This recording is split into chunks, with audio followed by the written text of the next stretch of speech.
देखो, बाइबिल में भ्रमितियों की कमी नहीं है।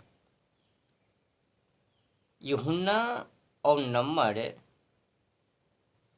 1, 2, 3, 4, 5, 6, 7 तक, मतलब 1 से लेकर 8 यहाँ तक में आज आप समझिएगा कि बाइबिल के अंदर क्या सब कुछ मिलावटी हैं।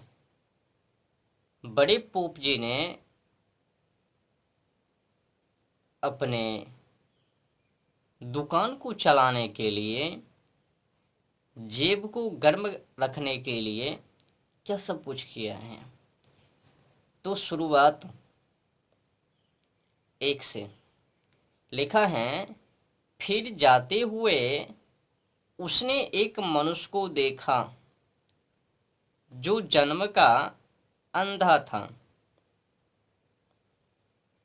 फिर नंबर 2 में लिखता है, और उसके चेलों ने उससे पूछा कि हे रब्बी, किसने पाप किया था कि यह अंधा जन्मा, तो इस मनुष्य ने या उसके माता पिता ने।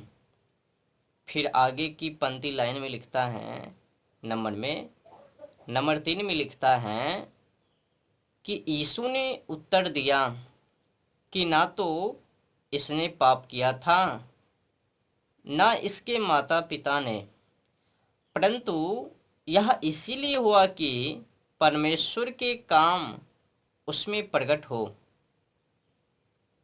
माने कि अब नौटंकी करने के लिए, अब पाप की बात ही छोड़ दिया, माता पिता ने किया या फिर उसने खुद किया। इसलिए मैंने कहा ना, पिछले व्यवस्थाओं का किया दिया वो कर्म इंसान को भुगतना ही पड़ता है। अब अंधा तो इसने दुकान को चलाने के लिए धंधा, मतलब कुछ भी प्रमोट कर रहे हैं। ना उसने किया ना इसने किया, ये अपने आप में अब काम को प्रकट कर रहे हैं ताकि दुकान चले। एक से एक मिलावटी बातें आपको प्रस्तुत होवे। तो कि परमेश्वर के काम उसमें प्रकट हो, ताकि परमेश्वर के नाम भी हो जावे। अगर अंधा उनके सामने ना जावे तो कौन जानवे कि ये परमेश्वर हैं, तो परमेश्वर के काम उसमें प्रकट हो जावे। अब अंधा नहीं, कोढ़ी नहीं, लंगड़े नहीं, गूंगे नहीं, बहरे नहीं, तो काम कैसे चलवे। तो अपनी दुकान को चलाने के लिए इंसान के पिछले किए दिए वो पाप को नष्ट करते हुए अब परमेश्वर के काम को प्रकट कर रहे हैं। चलो फिर आगे 4 नंबर में लिखता है, जिसने मुझे भेजा है हमें उसके काम दिन ही दिन में करना अवश्य है। वह रात आने वाली है जिसमें कोई काम नहीं कर सकता। फिर 5 नंबर में लिखता है, जब तक मैं जगत में हूँ तब तक जगत की ज्योति हूँ। तो फिर 6 नंबर में लिखता है, यह कहकर उसने भूमि पर थूका।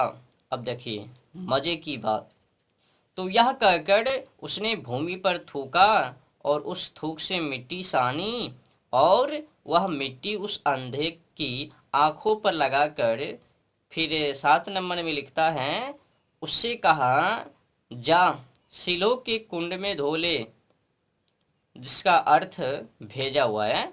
सो उसने जाकर सिलो के कुंड में धो लिया और देखता हुआ लौट आया। अब समझने की बातें इसमें यह हैं कि उसने भूमि पर थूका और उस थूक से मिट्टी को साना, फिर उस मिट्टी को सान कर अंधे के आंखों के ऊपर लेपन किया, फिर उससे कहा कि तू जाओ और सिलो के कुंड में जाकर धो लो। अब वो अंधे ठीक हो लिया। क्या चमत्कार किया।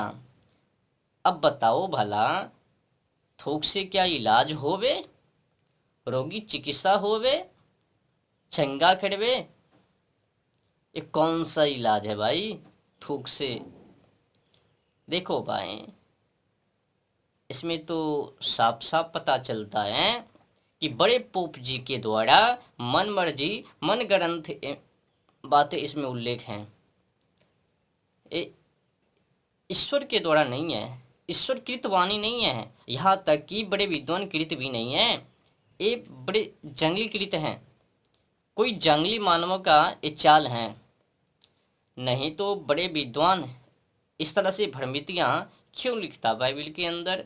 अगर विद्वान होवे तो आपने 1 से लेकर 1 तक में जो सुना उसमें कुछ नंबर सही भी, बाकी तो देख ही लिया 6 और 7। 1 से लेकर 7, 8 मैंने बोल दिया, सॉरी, 1 से लेकर 7 तक आपने सुन लिया कि उसमें क्या सब कुछ लिखा है।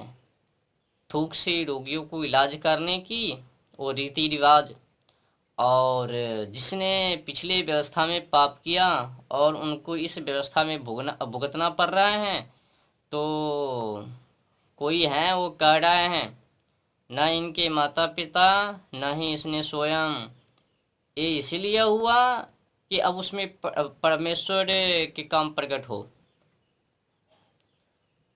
दुकान चलाना हो तो अंधे को तो सम्मान करना ही पड़ेगा। अब वो उसने क्या क्या कुकर्म कर्म किया उससे तो लेना देना नहीं है। मुर्दे जिलाए जाते हैं, कोढ़ी शुद्ध किए जाते हैं, लंगड़े चलते फिरते हैं, गूंगे बोलते हैं, बहरे सुनते हैं। तो दुकान चलाना तो यहाँ से है। जोड़ हो लिया तो उनको भी ठीक करना है, चंगा करना है, और मरे हुए लाजर को कब्र से बाहर करना है। एक से एक भ्रमितियाँ, मानो कि बाइबल के अंदर कुछ ही परसेंट में सही बातें उल्लेख हैं, वर्णित हैं। हाँ, कुछ हैं सही हैं, पर अधिकतर बातें भ्रमितियाँ से भरा पड़ा है। अंधविश्वासों में जो भी पढ़वे ना, वो मछली खाना जल्दी शुरू कर देवे, या तो फिर झाड़ फूक और मछली खाना, यही बातों को लेकर पूरे बाइबल में लिखित हैं। कहीं कहीं पर वो थोड़ा मिलाप की बातें, वो भी कम ही मात्रा में मिलवे, अधिक मात्रा में तो झाड़ फूक ही मिलवे। इस पहाड़ से गुजरा, उस पहाड़ से गुजरा, उसके पीछे हो लिया, वहाँ पे जाके पीछे हो लिया।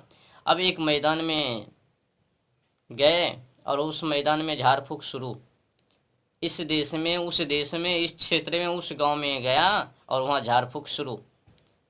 क्या है उसमें? यही सब कुछ तो है, झाड़ फूक, बस कुछ मात्रा में सही है। और जो सही है हमें तो ऐसा लगता है कि किसी साधु संतों से सीखकर वो ऐड कर दिया, और जो गलत है जंगली मानव ने वो ऐड कर दिया। जैसे कि मरे हुए मुर्दे वो पुनः जीवित हो लिया, मरे हुए लाजर को कब्र से बाहर कर दिया, और कोढ़ी शुद्ध किए जाते हैं, लंगड़े चलते फिरते हैं, और 5 रोटी 2 मछली से 4000 से 5000 लोगों की तृप्ति। ये भी बड़े पोप जी के द्वारा मनगढ़ंत लिखित बातें हैं। और पंडु का जोड़ा और कबूतर के 2 बच्चे के 2 जोड़े, ये भी बड़े पोप जी के द्वारा हैं। और बछड़ों और बकरों के द्वारा शुद्ध होती है, क्षमा होती है, मतलब लहू के द्वारा बछड़ों और बकरों का लहू से शुद्ध होती है, क्षमा होती है। बिना लहू भाई क्षमा नहीं, शुद्ध नहीं। ये भी बड़े पोप जी के द्वारा है, खाने के लिए कुछ भी। अब एक था पुत्र, औलाद, ओ कहीं भुतला गया था, मिल गया, खो गया, मिल गया, मर गया, जी गया। तो उसके मिलने पर खुशी के मारे बछड़ा लाकर मारा खाया, भुना हुआ बछड़ा खा लिया। मतलब जितने भी मनगढ़ंत बातें हैं, मछली खाना, अंडा खाना, मुर्गा खाना और बछड़ा खाना, बकरी खाना, जो भी हैं, ये सब बड़े पोप जी के क्या दिया हुआ है, बड़े पोप जी ने ऐड किया। तो आपने समझ ही लिया कि यूहन्ना और से लेकर 7 तक इसमें क्या सब कुछ ऐड हैं। आज के लिए बस इतना ही। नमस्ते।